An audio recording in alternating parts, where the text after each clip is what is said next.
E aí, pessoal, tudo bem? Vamos falar de futebol do interior de São Paulo, tá? Antes do comentário em si, um lembrete aqui. Toda semana tenho feito vídeos lá no meu blog e no canal no espn.com.br e no canal da ESPN no YouTube, lá que eu faço um debate, lá uma conversa sobre futebol regional do Brasil. Já fiz sobre Goiás, Santa Catarina, Paraná, Nordeste. E na última semana, já faz uns dias até, eu esqueci de divulgar isso aqui, eu fiz do interior de São Paulo. Conversei com o Gabriel do site Escanteio SP, que é um site especializado em futebol do interior de São Paulo, sobretudo Série A2, Série A3 e Bzinha. Conversei com ele ali para falar sobre a situação dos clubes do interior de São Paulo nesse retorno aí. A gente até fala um pouco dos clubes da Série A1, dos clubes do interior da Série A1, nessa perspectiva de voltar, e não só, como o vídeo foi gravado assim bem nos dias que estava para voltar ao Campeonato Paulista, então a gente falou meio rápido, porque aquilo ia desatualizar rápido, como desatualizou, né? A Ponte Preta, por exemplo, naquele momento era a última colocada, agora ela está classificada para as quartas de final, mas a gente falou rápido, mas falando também em perspectiva desses times da Série A1, pensando no resto da temporada, em Campeonato Brasileiro de Série B, Série C, Série D também, Série C e Série D, né? Mas fala muito também dos times da A2 e da A3. Como é que tá o cenário, esse panorama desses times que tiveram que parar, quais conseguiram investir legal ali para retomar o campeonato forte, quais que acabaram perdendo muitos jogadores que estão em dificuldades. A gente fala de tudo isso ali, inclusive Portuguesa, Juventus, que são da capital, mas entraram no balaio, tá? Então, o vídeo no canal da ESPN vai ficar aqui, tá? Vou colocar ele aqui. E vocês depois vão lá no meu blog também, aqui embaixo na descrição do vídeo tem o link do meu blog para vocês olharem lá. Então vejam, prestigiem, aquilo que eu falo, dá cliques ali, porque daí o pessoal vê que esse tipo de tema interessa, que o pessoal quer ver mais futebol alternativo, mais futebol do interior, mais futebol de outros centros e não só do eixo, sei lá das quantas, entendeu? Né? Então é assim que você mostra que você quer, assim, e incentiva a gente a fazer mais. Tá? Eu vou continuar fazendo porque eu sou teimoso. Mas então vamos falar do futebol do interior, né? E isso aí não foi nem nessa semana, foi na semana passada ou retrasada. O presidente do São Bento deu uma entrevista à rádio Cruzeiro FM, que é ligada ao jornal Cruzeiro do Sul, o principal jornal de Sorocaba, falando que para o São Bento era melhor jogar a Série A2, o Campeonato Paulista, do que jogar a Série C do Brasileiro. Porque a arrecadação dos dois torneios é muito baixa, sobretudo quando você está num cenário que você nem vai ter público no estádio. Então você tem uma arrecadação baixa, você tem alguns entraves comerciais ali também, de cada competição. Só que você tem que ter despesas muito mais altas, porque você tem que manter um time de nível técnico mais forte para jogar a Série C, que é um torneio mais forte, e você tem viagens muito mais longas, né? Então você tem muito mais, e um torneio muito mais longo de tempo, tá? Então ele lançou essa, e até faz algum sentido do ponto de vista econômico, né, essa comparação. E daí também, ele não falou isso quando fala, mas assim, dá para estender esse comentário dizendo que para um time do interior de São Paulo vale mais a pena do ponto de vista econômico, não do ponto de vista técnico, tá? Mas do ponto de vista econômico, jogar a Série A1 do Campeonato Paulista do que jogar a Série B do Brasileiro. E isso não é bom. Isso, na verdade, parece bom para o futebol do interior, porque mostra que os campeonatos do estado de São Paulo são fortes e sei lá o quê, mas isso é enganoso. E, no final das contas, acaba incentivando muitos times a viverem naquele calendário em que eles são basicamente um time de 3, 4 meses, e no resto do ano eles têm que até por causa de Copa Paulista, essas coisas, até mantém atividade, mas é já sucateado e já nem ligando lá, só para reduzir prejuízo. Para valer mesmo, é um time são clubes de 3 meses. O que acontece? Os argumentos entre Série C Nacional e Série A2 do Paulista são esses aí que o presidente do São Bento disse. E o motivo é, a Série C do Brasileiro, ela é economicamente complicada ainda. A CBF não faz uma comercialização boa dessa Série C, então direitos de transmissão ainda são muito incipientes. No ano passado, inclusive, o campeonato passou no DAZN, né, mas ainda não gera uma receita tão grande, sendo que a Série A2 do Paulista chega a passar também no Sport TV, né, então chega a ter alguma receita de TV também, né. E a solução econômica ali, de calendário, tudo, tudo, e até de venda do torneio, para mobilizar a torcida, para criar boas bilheterias num cenário em que não tem a pandemia, também não é bom o suficiente, sobretudo para um clube do interior. Porque um clube de massa no seu estado, numa capital, por exemplo, o Botafogo da Paraíba, o 13, o Santa Cruz, o Remo, o Paysandu, que são clubes que estão na Série C, eles têm uma grande torcida. Então essa grande torcida vai estar acompanhando sempre. Agora, clube de interior, muitas vezes, por mais fiel que seja a torcida, e alguns têm torcida muito fiel, mas ela também, assim, tem certas limitações. Por exemplo, os times do interior em geral têm estádios menores, né? Um clube grande, um clube de capital, mesmo que a torcida esteja desmobilizada, se ela consegue mobilizar a torcida para 2, 3 jogos de casa cheia, você vai chegar lá e botar 30, 35, 40 mil pessoas no estádio, né? Dependendo da cidade. Clube do interior, se conseguir mobilizar a torcida ali, vai caber 10, 15 mil pessoas no estádio, muitas vezes. Então também não vai fazer tanta diferença em dinheiro, né? Então o clube de interior tem essa limitação, porque muitas vezes a pessoa torce até pelo clube, mas ela também às vezes também se dedica a um clube da capital, do estado, tudo. Esse é um problema. Então a Série C, ela não se resolve muito bem para times de interior. E não falo só de interior de São Paulo, isso vale, por exemplo, para o São José, que nem é do interior do Rio Grande do Sul, né? Ele é da capital, mas vive uma realidade de interior, né? O Zequinha, né? O São José de Porto Alegre, o Ipiranga de Erechim, que está na Série C do Brasileiro também, o Juventude, que estava na Série C até outro dia, né? Então o Caxias estava na Série C até outro dia, né? Isso vale para esses times também, né? A não ser os times que realmente sejam de massa, daí a Série C acaba se resolvendo, porque esses times têm uma vida, uma sustentabilidade maior mesmo. E a Série B do brasileiro, na comparação com a Série A1 do Paulista, também tem um problema, porque o Campeonato Paulista tem um valor de direito de transmissão desproporcional ao que ele representa hoje, né? A gente até já fez essa conta aqui, já fiz um vídeo sobre isso, vou deixar aqui do lado, vai aparecer o vídeo lá que eu fiz com o escanteio lá no canal da ESPN no YouTube. Vejam, me ajuda, dá audiência lá pro vídeo, pra o pessoal falar, pô, Biratã, tá legal esses vídeos, faz mais, vamos fazer mais vídeos sobre futebol regional.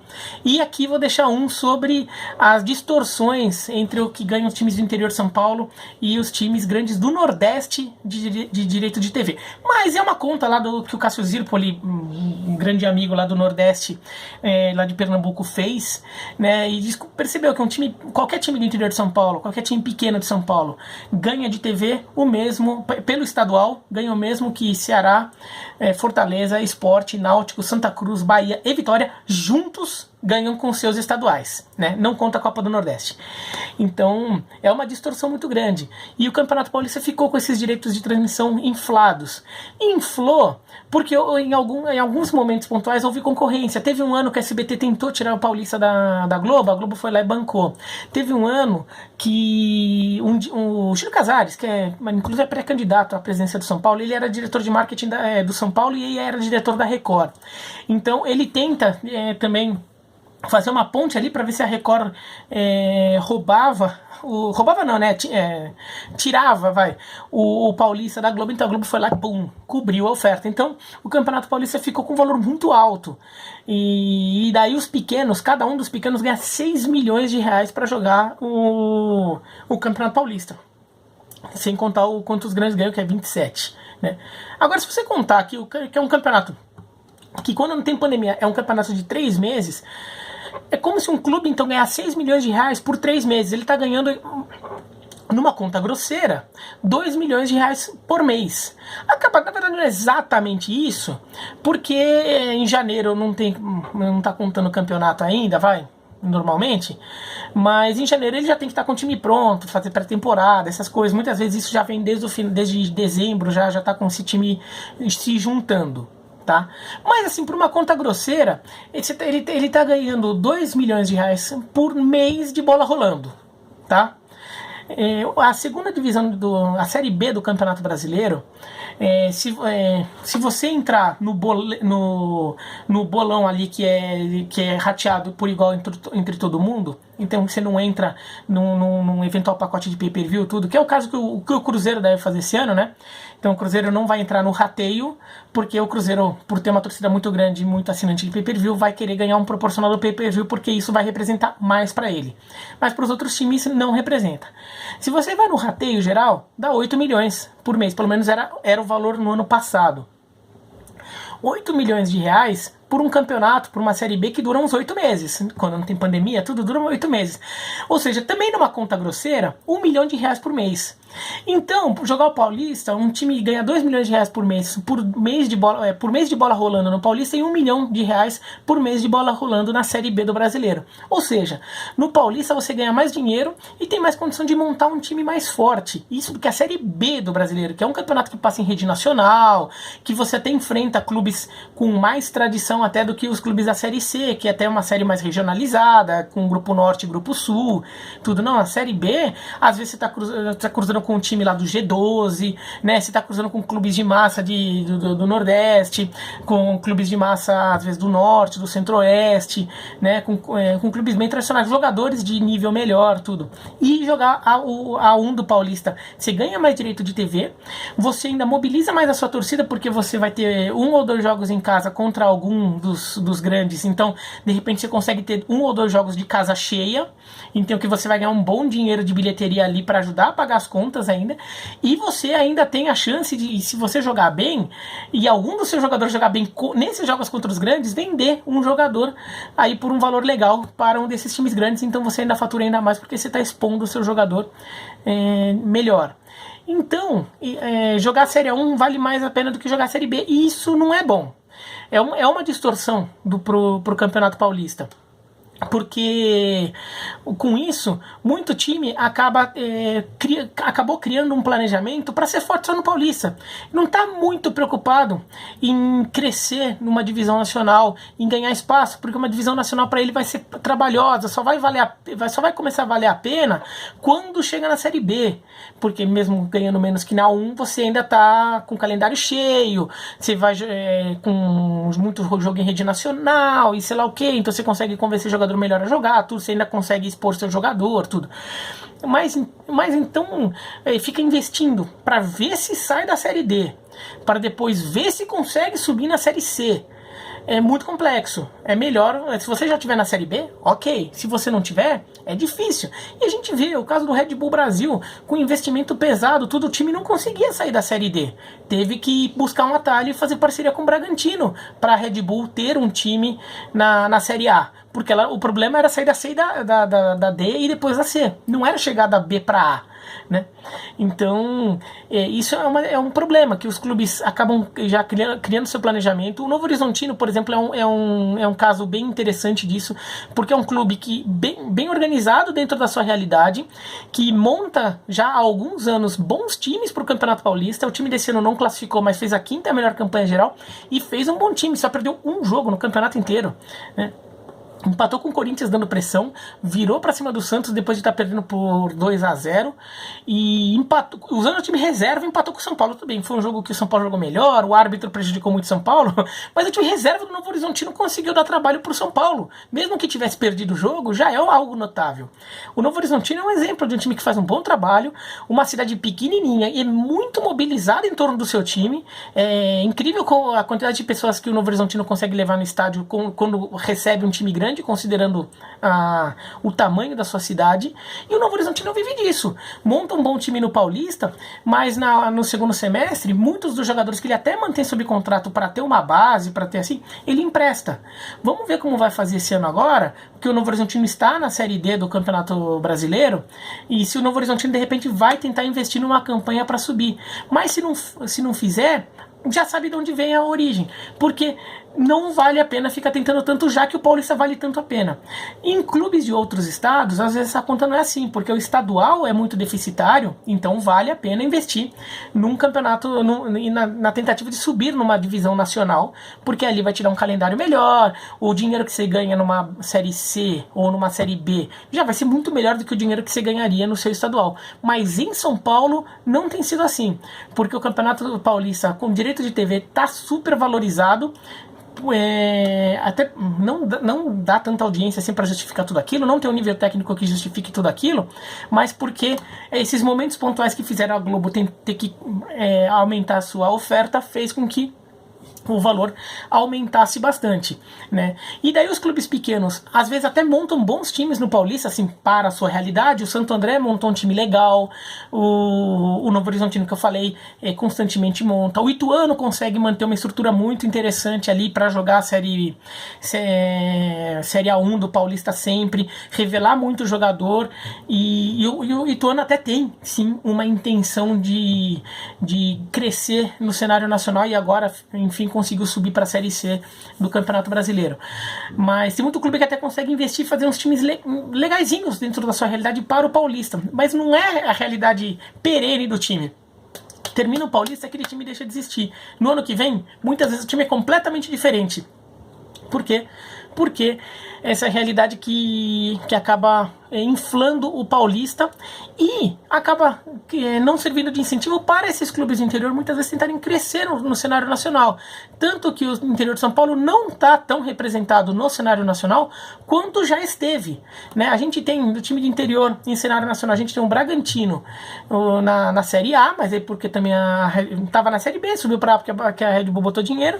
Tem Ponte e Guarani, que são clubes de outro nível, de outro patamar ali em relação a tamanho, história nos clubes do interior, né? Ponte e Guarani são clubes de outro peso, então sempre estão com alguma divisão nacional, mas o Botafogo de Ribeirão na Série B. Daí você vai na Série C, você vai encontrar Ituano e São Bento. Só. É pouco. Eu não estou contando os da Série D, porque da Série D todo ano tem os times que automaticamente vão ganhar a vaga lá de São Paulo na Série D, né? Que esse ano é Mirassol, Ferroviária, Novo Horizontino e São Caetano, né? Mas o da Série D sempre vai ter uma quantidade X de time lá que são as vagas automáticas. Agora, os que tem um calendário todo ano assim garantido são só esses daí, né? Contando os times do interior, então, são cinco times, são 6 times. É muito pouco. O interior de São Paulo já teve muito mais bem representado ali nesse espaço. Então é uma coisa que deveria ser pensada, a Federação Paulista também deveria pensar, e os clubes do interior também de repente deveriam pensar em formas de mudar um pouco isso, né? De evitar que as coisas fiquem, que se crie essa distorção e até arrumar jeitos ali para ele tornar uma ida à Série C mais rentável, para que valha mais a pena estar na Série C, investir em estar na Série C para subir para B, e se você estiver na D, investir para chegar na C, né? Porque é isso que deveria ser, né? O torcedor, no final das contas, gostaria de ver seu time jogando partidas relevantes o ano inteiro, tá bom? Se gostou do vídeo, dá joinha, não gostou, não. Se inscreve no canal, clica no sininho, escreve aqui embaixo o que vocês acham. E não esqueçam de ir lá no vídeo do canal da ESPN Brasil, no YouTube, debatendo o futebol da Série A2, da Série A3, até da Bzinha e da 5ª divisão de São Paulo, que ia ser criada esse ano que vem, tudo agora ficou nesse limbo, tá bom? Tchau, tchau.